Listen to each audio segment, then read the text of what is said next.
Broadcasting live from the Business RadioX studios in Phoenix, Arizona, it's time for Phoenix Business Radio, spotlighting the city's best businesses and the people who lead them.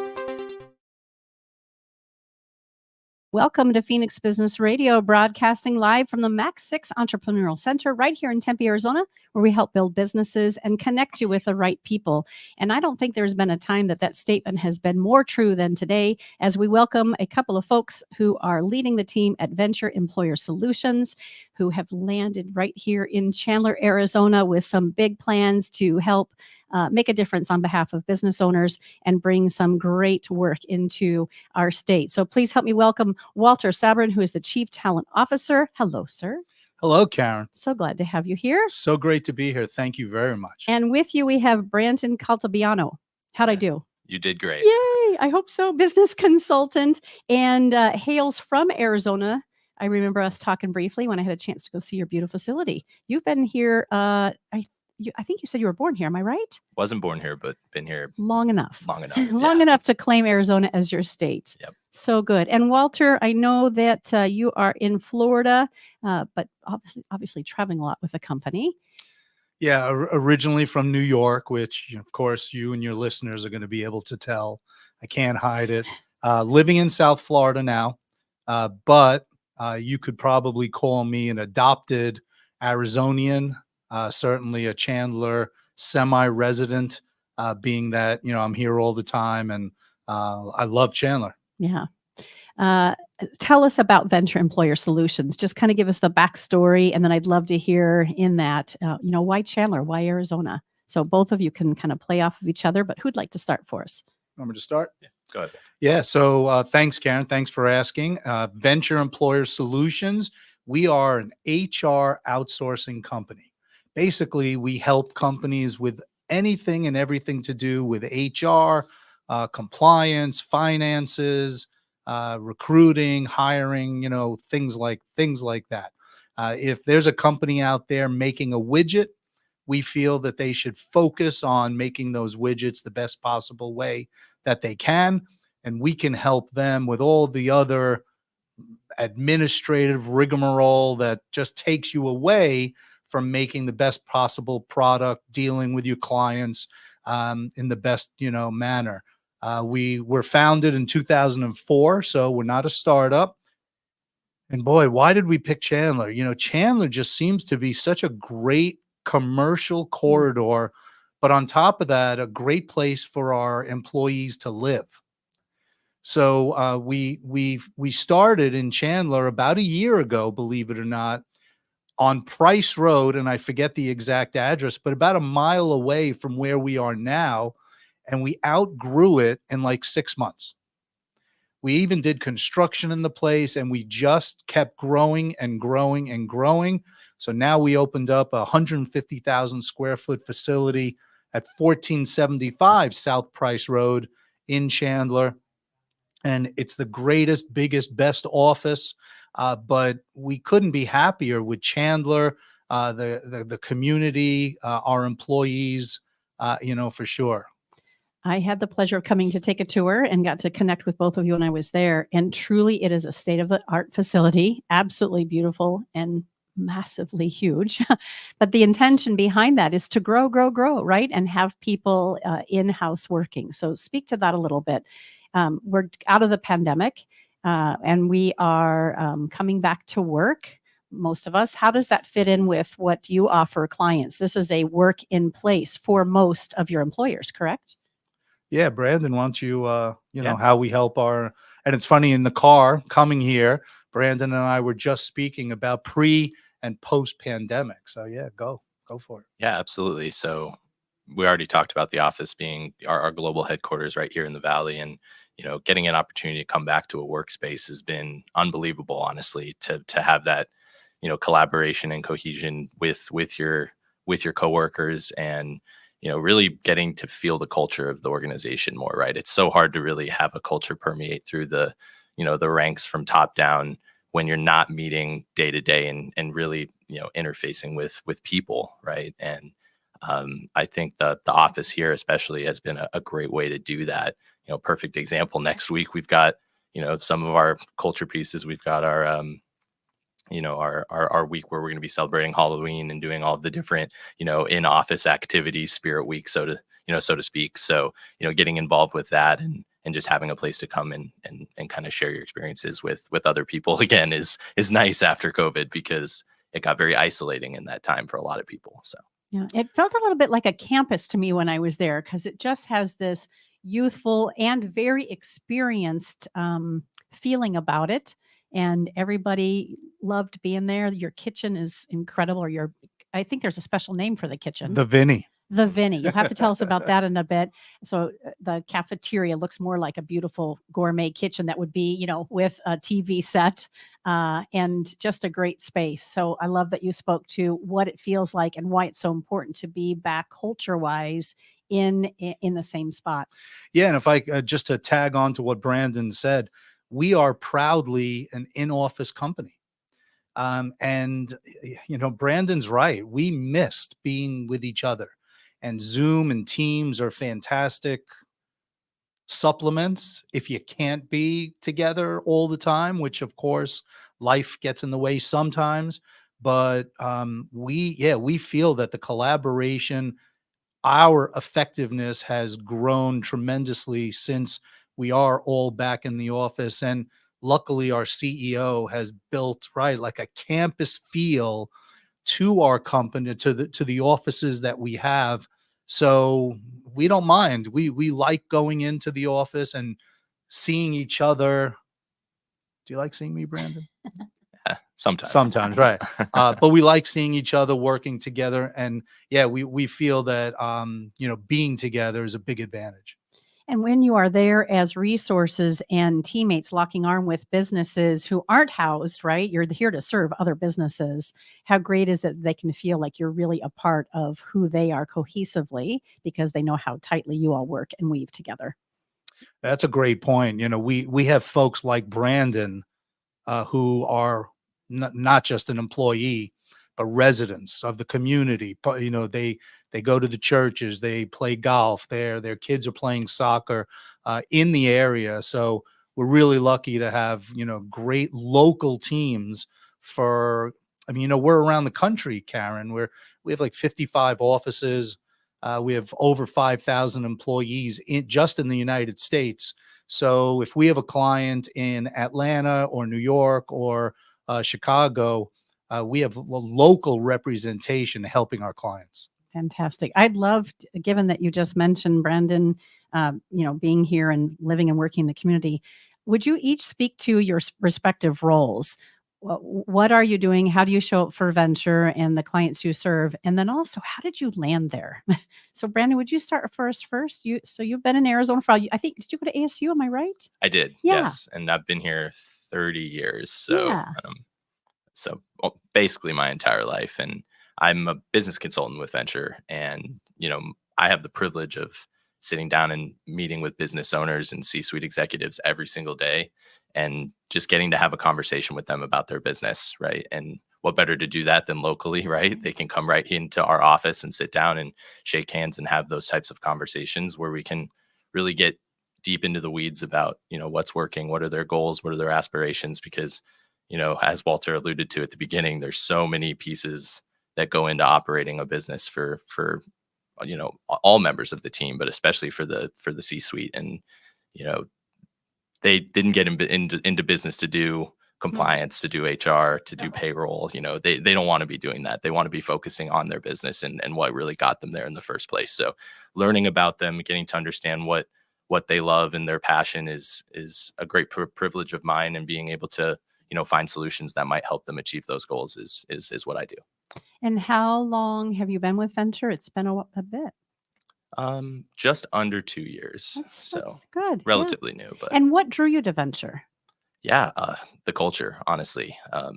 I've worked in this industry. I've worked for some of the other larger organizations as well. And there's great companies in this business, but I think what really drove me to Venture is just the culture and the attitude of the people who work there.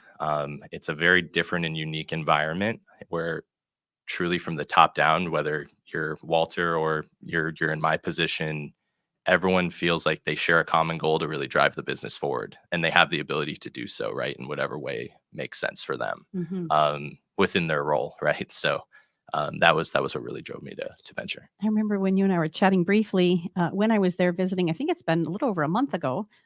I remember you saying that and I'm obviously paraphrasing, but that you really feel valued, that when you have a suggestion or you have an idea, it's heard and it doesn't go away and somebody else gets to make it their own. You're an active part of that, that joy of saying, let's do this better. let's try this and have it work out magically. Absolutely. Yes. It's, so many companies, you go to work every day and you might have a great job, but you might do the same things, same processes, and then you go home, right? With venture, it's if you have an idea, you want to challenge somebody on something, or something comes up, you truly have the ability to do so, and nobody's going to stand in your way. If anything, they're going to encourage you to do it, right? Perfect example. I think it was my first day in the office. We were talking about sort of kind of internal rewards programs that we had, and I was just learning about them, and I was thinking to myself, why don't we include our service teams in those? Is it possible to include the other people that are working behind the scenes to help us achieve our goals and get them some recognition? And first thing my manager said to me was, "That's a great idea, run with it." And it was, I may not Day have even one. had a laptop, so it's, that type of culture hits you from the moment you walk into the door at Venture. How does that feel when you hear him share his own personal experience? Yeah, I mean, I love it. It's what has attracted me in the beginning to venture. When I got here about 6 years ago, I'm coming up on my 6-year anniversary in a week or two. Boy, not another, but I didn't know the differences and started to learn more about venture, and realized then 6 years ago we had 120 employees, and with 120 employees, they acted like a startup. Just like Brandon says, just giving everyone a voice. Everyone has some autonomy. We know to stay in our lanes, but people listen to us, from the CEO all the way on down. And I guess maybe it trickles down because of that. And 6 years later, 5,000 more people, 35,000 internationally. We could get into that a little later, but it's just become, for me, the greatest career spot in my life. And I've worked at a few other companies in my day, but this really is the passion. When you come to our office in Chandler, you see we're not a startup. I mean, it is such a gorgeous facility. But at the same time, I was talking to the CEO last week, and he mentioned, he said, "Remember, Walter, we're a scrappy company." And it's true. We act like a scrappy, versatile, flexible company because we want to get things done. Mm-hmm. So that really has just been a tremendous attraction to me. I'm a very competitive person. I'm persistent, and I want to get things done. And like, we put that job fair together in a matter of weeks, not months or years, and things just come together because we have so much collaboration. I love it. So Ventures, one of the colors, signature colors, is this bright orange, right? And of course, Walter found a pair of shoes that are bright orange. I don't know who else on the team did, but probably a few. But the word vibrant comes to me, really, that especially when Brendan, when you're describing your own personal experience coming on board and feeling valued from the very beginning, there's this vibrancy there. And it sounds like that's really a thread that's woven through everything that you guys do. So let's help our listeners understand what you've been doing with these job fairs, because we talked about that's how we met. And actually, let me back up. You and I met, Walter, through Kendra, who has her show Culture Crush. And I think you two connected on LinkedIn, perhaps. And so we have Kendra to thank for that introduction. Yeah, for sure. And everything she focuses on culture. So the two of you did kind of one-on-one, I think, and got to know each other. And she said, you got to meet Karen and come be a guest on our show. So of course, here you are. And we've had a chance to talk a little bit about culture already. Mike, let's go back to the way in which you're choosing to hire. Who are you looking to hire? How many positions need to be filled, and why the job fair, the way in which you guys are doing it? Yeah, sure. Thank you. Can I back up Of course. just a little? Because I'd like to define our culture. Please. And I'm going to give the term, and I'm going to let Brandon define it for you, because this is such a big part of our organization. And we have a motto, a definition of our culture, and it is violent execution. Mm.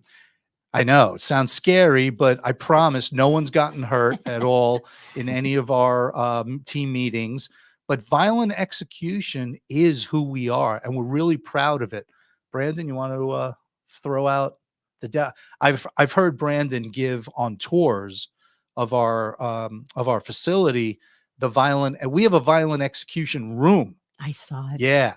So Brandon gives a great explanation of violent execution. Yeah, it goes nicely with the visual in our office. So if anybody's ever in the area, you can stop by and see the violent execution wall. We've got a car and a skateboard and a motorcycle right there in the lobby. So it's a real car. A real car. Yeah, it's a nice explanation, but really fundamentally at its core, what it means to me and hopefully to the company as well is, no matter what we're doing, whether it's our CEO in a meeting looking to acquire another company, or Walter looking to recruit 500 people for the office, or myself in my position, it's how are we going to tackle that goal, that meeting, that conversation we're having with the client, and how are we going to drive that forward, right? How are we going to progress it? So we're never going to have a conversation at Venture. We're never going to have a meeting at Venture where we don't come out of that with something that drives us forward, right? And that's the whole idea of a skateboard or a scooter into a motorcycle, into a car, and then eventually into the jet, right? That's going to take us off and really fully bring that,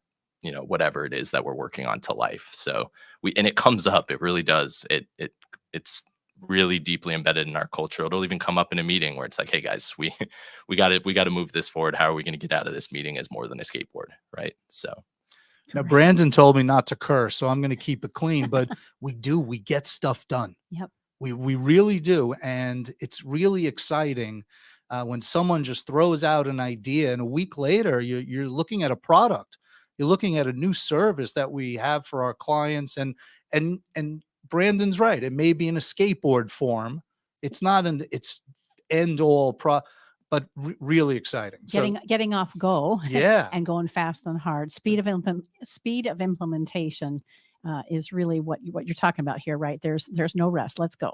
Yeah, for sure. Yeah, and loving on and taking care of each other along the way is the other theme that I'm hearing throughout that. Violent execution. Yeah, isn't that cool? Yes, violent execution. I love it. Yes. So job fair. You were responsible for pulling this off. I know that there was a press release that you had sent me. It was super impressive. Tell us a little bit. That was your first one at Chandler? Yes, our first open job fair. We had it in September, so right around 4 weeks ago, a month ago. And Karen, it was awesome. We had over 350 attendees come. The mayor came. We had a very nice press release. We had media exposure, and but most importantly, we had a very professional, excellent attendance from Chandler and the local cities around it, from Mesa and Tempe and Queens Creek, and really just a good representation. People came from Phoenix, and I mean, we had a couple people drive 3-4 hours just to come meet us and learn about Venture.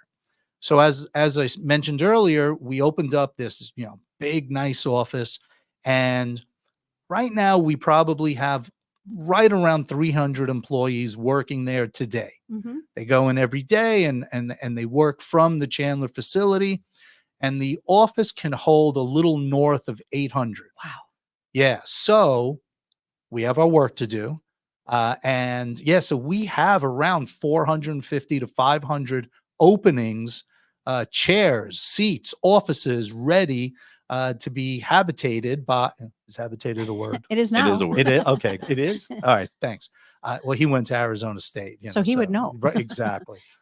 So we have openings, and let's talk about the openings. Sure. Who are you looking for? Again, I envision our listeners and our viewers on LinkedIn right now either thinking about themselves and ready to make a move to a place that sounds as rich as it is, and also for their, their other friends and family members and community members who might be ready for the next thing. So what type of positions? That's a lot of positions to fill. So tell us a little bit about that. It is, yes. Losing a little sleep sometimes, but a lot of positions. So we're an HR company. I mean, that's our focus. So certainly HR professionals, benefits folks. But because we are a pretty good sized firm now, we have a very large marketing department. We have a tremendously big accounting and finance team. We have a legal team. I mean, implementations, customer service, client services, sales professionals. So it really runs the gamut in a professional office setting. So what that means is we may not be hiring forklift drivers for ourselves. However, Karen, we do recruiting for our client. We have over 18,000 clients around the United States, and they can be construction companies, restaurants. So we do hire chefs, we hire forklift drivers, warehouse managers, all across the spectrum of today's job occupations, but specifically in Chandler, some of those professional office working type folk. Mm-hmm. Wow. When I was there and was given a tour, there's this incredible wall that has all the names of these companies. And at first glance, I thought it was, some of your clientele, some of the VIPs for clientele. That's not the case, is it? No. And I got the update, literally yesterday in our office. In the last 6 years, Venture has acquired. We have another department we have, if anyone's out there listening, we have a very big mergers and acquisitions department. And in the last 6 years, we've made 81 acquisitions. It's mind blowing. So we've acquired 81 different companies. And one thing that's fairly unique about us is we don't change the names of the companies we acquire. So they still have their sales and marketing DNA intact. They keep their title, they keep their names, on the front of the building. And we in our training room, we have 81 plaques, which represent the acquisitions we've made. It's something that really keeps us on our toes. I'm at a loss for how to describe this. You've talked about your culture. It was evident when you and I first connected, and then Brandon and I met, and then I got to see and tour and watch kind of what was happening during a very busy time, one of the days for the job fair. And with that amount of massive growth, and only 6 years in with Venture, you're with them for 6 years, but remind me again how long they've been around. 2004. 2004. However, you've been experienced, and really it sounds like at the helm with a lot of this growth, to be able to still speak so highly of the community and the culture when there's been massive growth is extraordinarily impressive. Yeah, it's funny you mentioned that. I was just about to chime in when Walter brought that up, just bringing it back to the culture, right? 81 acquisitions. It's an unbelievable number sometimes to think about, but you would think there's a lot of challenges with culture when you have that many new organizations kind of coming together. And I think it's a real testament to our executive team and to the types of companies that we look for, and just really identifying the right fits when it comes to the acquisitions as well, right? Are these going to be cultural fits? Are these the right businesses for Venture? And not only is it a huge success there, but just the way that we've been able to kind of mold the teams together and have it feel like one cohesive organization and still have that culture really kind of come through, I think, like I said, is a testament to the leadership team and Walter's team as well, in finding the right people and the right organizations. Yeah, and that's what happened the last 2 days at our office. We actually had what we called an integration summit. And, we flew in about 150 leaders from around the country here at Venture. And these are the people who are involved in integrating the acquisitions that we make into our culture, our software, everything. I mean, here's a company who one day is xyz.com. And then the next day they're powered by venture. So it takes some adjustments and adapting. And Brandon, you're totally right. Our leadership has done such a phenomenal job, and we get to keep growing. We get to keep growing. It's almost as if Home Depot, instead of putting all the little hardware stores, smaller hardware stores out of business, which they kind of did. It's kind of like if Home Depot would have acquired all those smaller software hardware companies, and they would just power them and provide them with their logistics, their marketing team, leverage their buying power maybe in the marketplace. That's our approach. So we're not looking to put anyone out of business. We're actually looking to just power them up, and what it's given us is a tremendous amount of diversification. Karen, you cannot name a company out there in the Arizona market, you can't, that we can't help. Because of our diversification, and Brandon could definitely speak about this better and more, but we help companies everywhere from ultra white collar finance companies, architectural firms, to construction companies, cannabis companies. Brandon, maybe you could speak to the variety that these acquisitions have given us. Yeah, I mean, you said it there, Walter. It's anyone with an employee, right? One employee to 10,000, it really doesn't matter, right? We have the I like to joke sometimes with potential businesses that we're a lot like Play-Doh. We're very flexible. You can kind of mold venture to whatever the needs of the organization, whatever they are, right? And we can kind of meet you in the workplace and kind of tackle those challenges with you. So you're 100% right, Walter. And that's whether it's a technology play and somebody needs additional technology resources to help scale up and develop, or a people play, right? And they just need additional people support, whether that's, internal support or recruiting or hiring.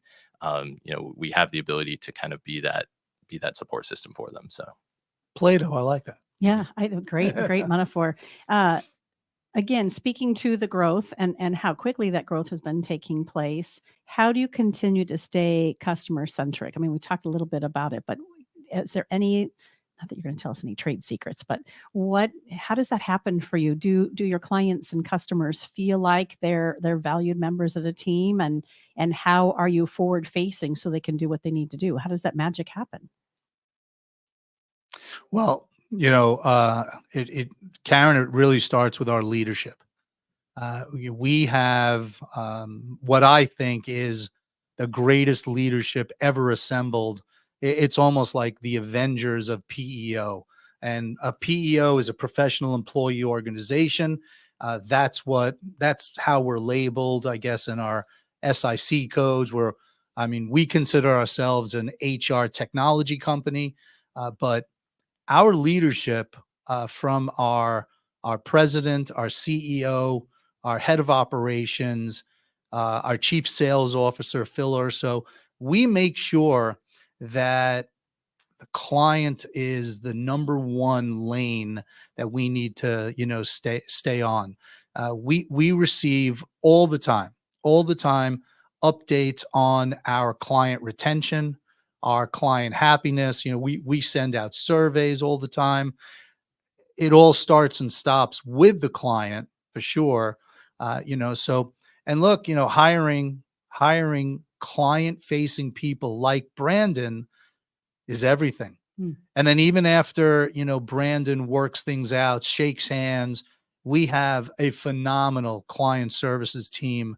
The people who are working with our clients on a go forward basis, from day one till infinity. But our client retention rate is fantastic, but we're still not happy until it's 100%. We're still striving to, keep every client happy, satisfied. Yeah, and I think from my seat too, that's one of the reasons I came to this company as well, is just being able to be honest with the clients and potential prospects and just say, hey, we're going to come up with a solution that actually makes sense for you, right? It's not here's option A, B, and C, and you can pick one and figure out if this is going to be a fit or not. It's, how can we make something completely different that's a combination of all three, right? And really having those conversations and not pigeonholing somebody into an offering or a service that may not be, a fit for them. I think that's one way that we stay very customers centric, but also the service teams that Walter mentioned already, trying to give a dedicated individual that they can speak to and go to, right? So they have the support of dozens of people working with them, but they, the goal is to have them communicate with as few people as possible to make that experience as seamless and as easy day to day as it can be, but still have the support of a ton of people on the back end to be able to get the job done. It's all about net growth. If they're coming in the front door but leaving out the back door, then what are we doing? So yeah, it's great. Oh, we have all these clients, but we have to keep adding to that, and hence our internal growth as well. It's not like we're trying to just add on clients and save money by not hiring the internal folks who can take care of those clients. Hence, look at the size of this office, in Chandler, so we can take care of our clients better than the market. And you spoke just briefly to the way in which you measure your success, which is critical, right? That way you can benchmark and know where you're headed. And it sounds like that is yet another fiber that runs through everything that you're doing. Everybody knows where you're at on the success train and what needs to happen in order to continue to grow and meet the satisfaction of your customers. Yeah. What is Solvo? What's a Solvo? Or who is a Solvo? Who is a Solvo? What is a Solvo? It's a great question. Yes. So one of our 81 acquisitions happened about 5 or 6 years ago. One of our first acquisitions was a company called Solvo Global.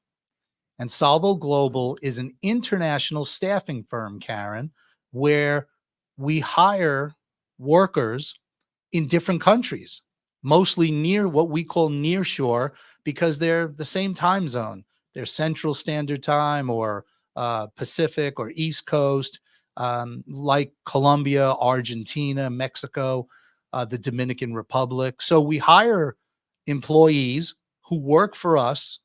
They show up in our offices, but they work remotely for our U.S. clients.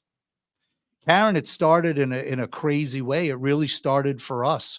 We started hiring a few people, literally a few people, just to help us with some IT work, some marketing work, some graphic designers. And we started in a city, Medellin, Colombia, about 6 years ago. We had about a dozen people in a house, literally in a house, helping us out. And with the exchange rate, the cost of living, we realized that we were saving about 65% off the wages from U.S. workers. So we started to tell our friends and family and clients. And then our clients were like, wait a minute, you mean I could save 65% off? And the work, the value proposition was, as good, as the U.S. counterparts. Long story, it just took off. And today Solvo Global is in 35 countries. We have over 36,000 employees working around the world for our U.S. companies, our U.S. clients. It's turned into a juggernaut.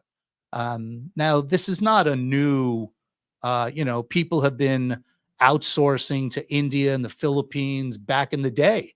They realized that there may be a talent force there.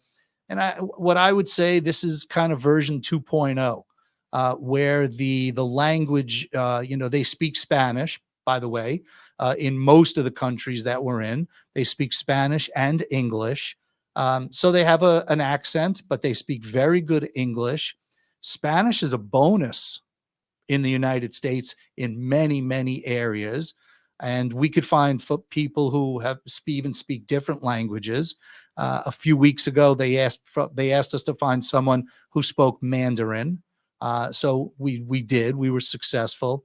But it's turned into one of our most successful acquisitions, and it gives people like Brandon something else to talk about, an additional wrinkle in the recruiting conversation, because we do a lot of recruiting in the United States. But if there's an opportunity for remote help, Brandon can bring up Salvo Global, and a lot of his and our clients are really jumping aboard the train. Brandon, I mean, when do you mention Salvo to every prospect you go into? Almost everyone. Yeah. Yeah. If it makes sense 95% of the time to at least have a conversation about it. And it brings a smile to my face, because yes, I do talk about it a lot, and it is an unbelievable opportunity. And I can say that the feedback I get from business owners when we have those conversations is overwhelmingly positive, and it's been a great extra resource to have. Karen, pre-COVID, I feel the United States CEOs were a little skeptical. Can someone help me if they're not literally in front of me or down the hall in my office? Post-COVID, and this is really when Salvo really, really took off. Post-COVID, it was, a realization that someone can add a lot of value to my company. Okay, that was great. But then when they also learned about the cost efficiency, and if they hire, let's say, 10 people from Salvo Global, that would take off their bottom line around, on average, about $450,000 a year. Wow. $45,000 per hire is usually saved for each employee that they hire at Salvo, who is their full-time employee, full-time, exclusively working, for their organization. So, another pre and post-COVID effect. Can we talk a little bit about either misconceptions or myths when it comes to having a workforce offshore? What are, like, when you mention this as an option for the companies that it might make most sense, is there initially some pushback or some curiosity and misconceptions? What are you hearing? And then how do we help them flip that script so they better understand the potential and the success that's available to them? Yeah, sure. So I have two. I'm sure Brandon has quite a few. The first one that I get is, I get this a lot. It sounds too good to be true. So there's that skepticism that seeps in, because wait, I could hire a graphic designer for 60% less than the United. Come on. So there's always that, if someone doesn't have experience with a nearshore outsourcing relationship, I get that a lot. And then the other one I get is, well, okay. And unfortunately, Karen, I'm guilty of this also.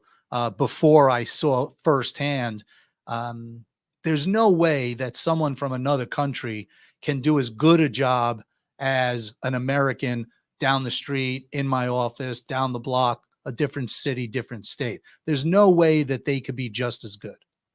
And I mean, just a secret for everyone, there's talent everywhere.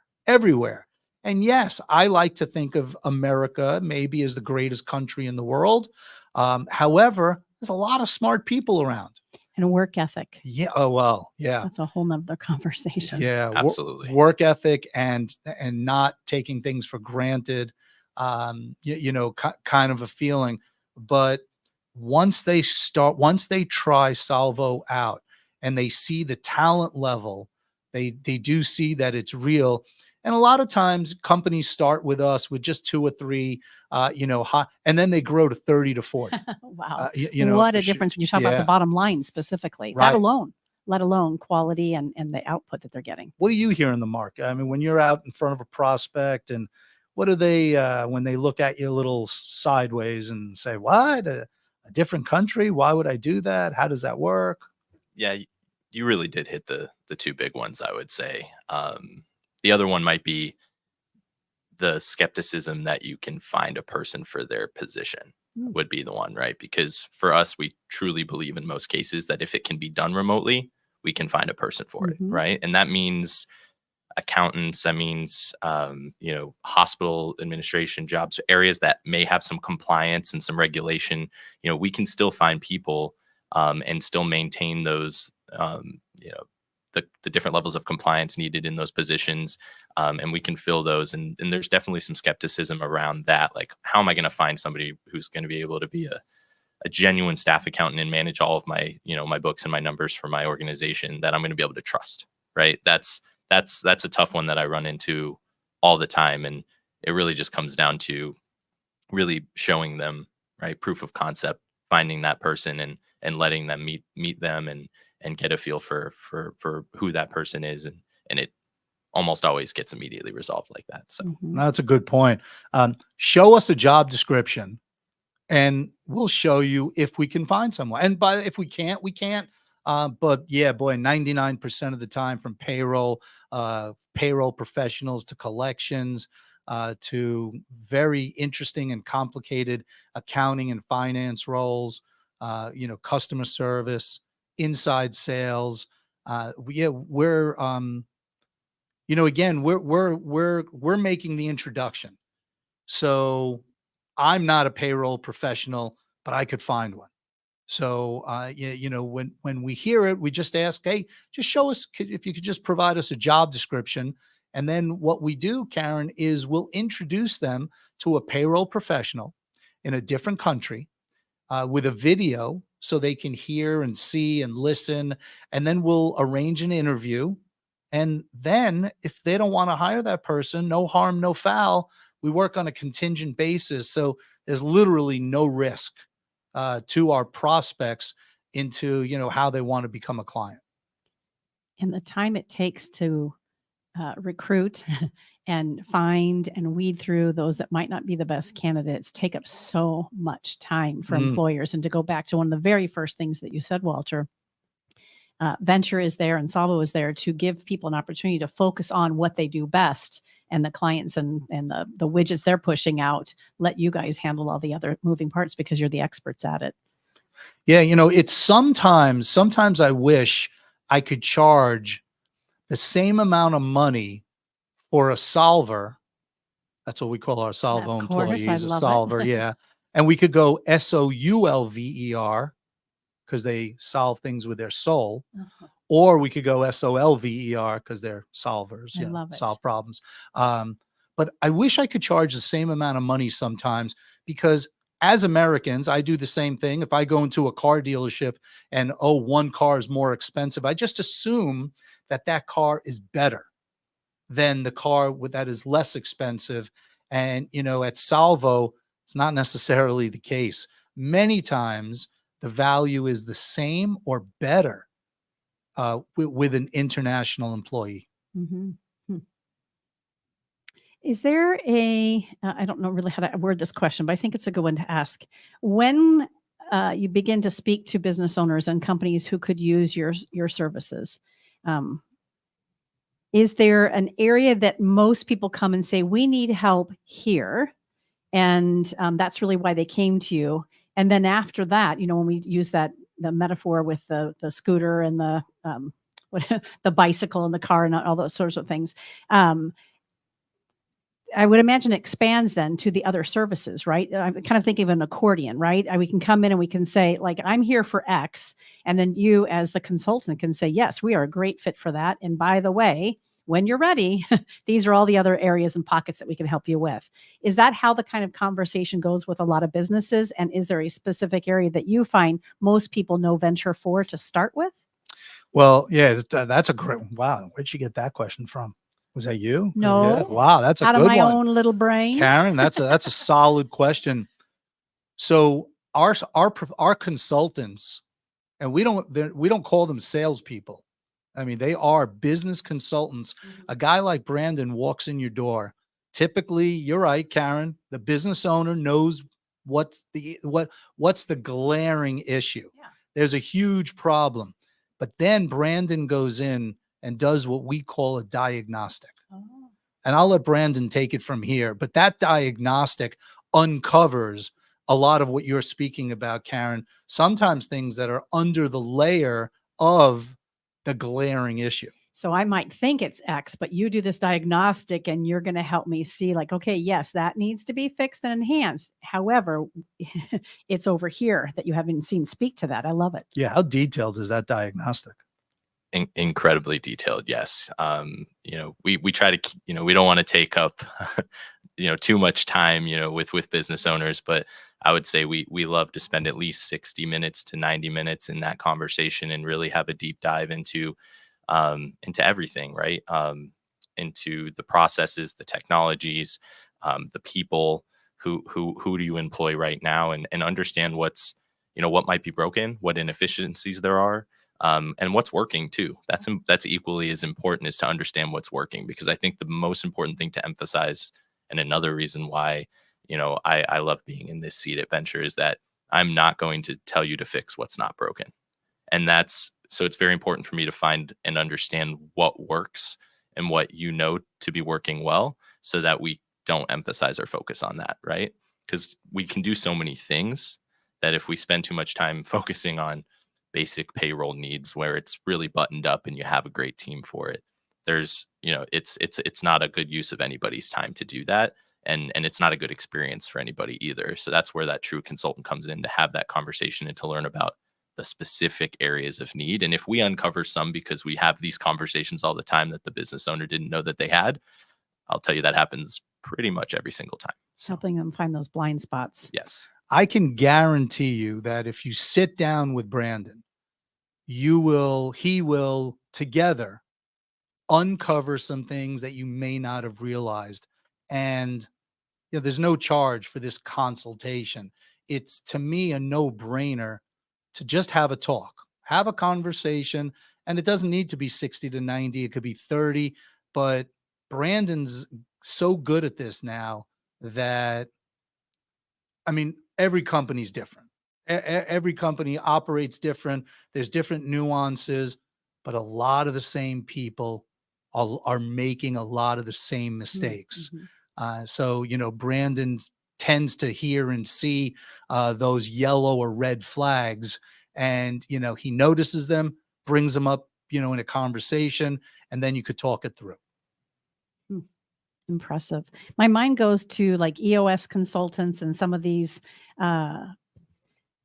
professionals that are out there, business strategists and consultants, who companies will hire for kind of that bigger picture strategic thinking. And what I'm hearing is that's wrapped into the services that you provide to a great degree, and immediate. Like it's not, hey, here's the plan, and now go find the people who can execute that plan. It is, here's the plan, and here are the folks who can help execute.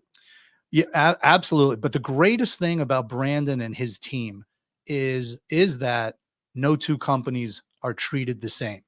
So one company can hire us just to do their payroll, let's say, and another company, they only need compliance help. So every company is treated differently. And because, again, we're so well diversified and we have a variety of solutions, what I think to be the greatest variety in our industry, literally, we have the most variety out of any of our competitors, any company, to offer our prospects and clients. Do you vehemently agree, or just 100% okay. agree? Yes. Violently, vibrantly. About 10 different things came into my head from just this week alone from these types of conversations that I've been having, which is why I couldn't agree more. It truly plays out that way in real life as well. So, yeah. Let's talk about the upcoming job fair. You've got another one planned for January. And how do folks find out about it? How do they stay in touch with you and Venture while we're kind of gearing up? And are you hiring before this big thing in January? Yeah, sure. So we had the job fair in September to begin our grand introduction to the Chandler area. We wanted, a little media coverage. We want people to learn more about venture employer solutions.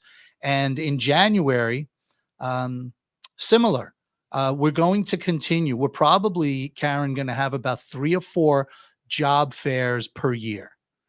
Now you can imagine, we can all do the math, with about 500 open seats. We're going to have these job fairs as almost also a way to thank the community.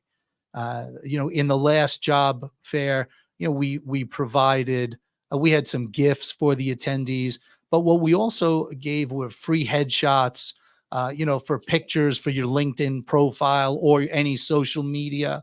What we gave some resume reviews, some LinkedIn best practices tips. We wanted to give back we still want to give back to the community. So that's going to continue. We're always going to have some cool features to offer the attendees at these job fairs. But yes, the answer is we are hiring today, tomorrow, and probably for the next couple of years in that Chandler office. That is a big objective of ours. We want to put people to work who want to work in the greater Chandler areas. We want the best talent out there. So to me, that's a great marrying of, similar wants and needs.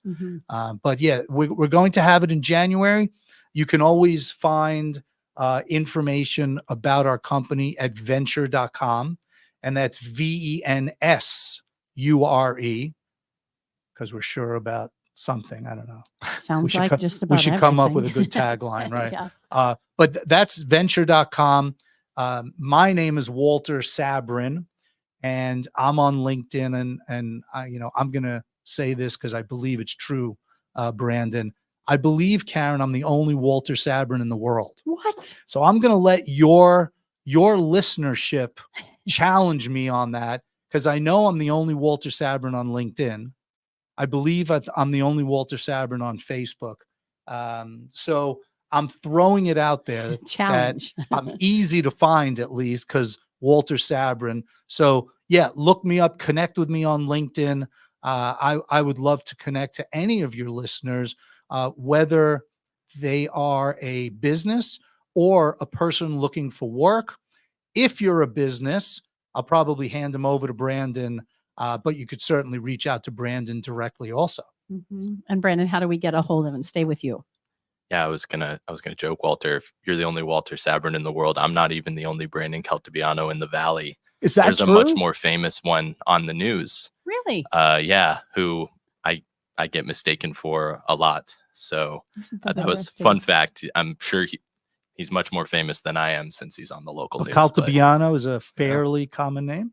I guess so. I don't watch the news, so I wouldn't know, but it seems like both names are fairly unique. I'm Karen Nowicki, and there's a real estate agent in the East Valley who's on bus benches. So people say, is that you? And then somebody that works for one of the newspapers as well, a Nowicki, a gentleman. They're always asking me if it's my husband, but no, neither relations. Yeah.